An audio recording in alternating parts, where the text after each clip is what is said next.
అందరికీ నమస్కారం. Welcome to my channel. ఈరోజు నెయ్యిని ఇంట్లో ఎలా తయారు చేసుకోవాలో తెలుసుకుందాం. కాస్త టైం కేటాయిస్తే ఇంట్లోనే నెయ్యిని తయారు చేసుకోవడం చాలా సులభం. ప్రతిరోజు పాల మీద లేదంటే పెరుగు మీద మీగడ తీసి మనం 10 రోజులు స్టోర్ చేసుకోవాలి. ఆ తర్వాత మజ్జిగ చిలికే కవ్వంతో ఇలా అనుకుంటూ ఉండాలి.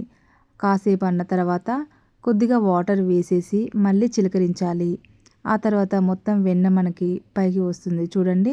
ఇలా చేయడం ద్వారా మనకు వెన్న అంతా కూడా పైకి వస్తుంది.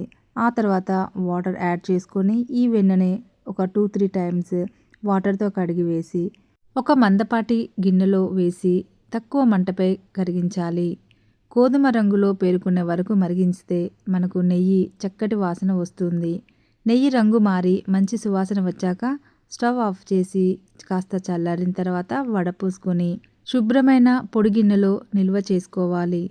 మంచి సువాసన కోసం నెయ్యి తయారీ చివరిలో 1-2 లవంగాలు లేదా చిన్న దాల్చిన చెక్క ముక్క వేసుకుంటే చాలా సువాసన వస్తుంది. ఆ నెయ్యిని గాజు సీసాలో నిల్వ చేసుకుంటే చాలా మంచిది. ఈ సులభమైన పద్ధతి ద్వారా మనం ఇంట్లోనే స్వచ్ఛమైన నెయ్యిని ఈజీగా తయారు చేసుకోవచ్చు.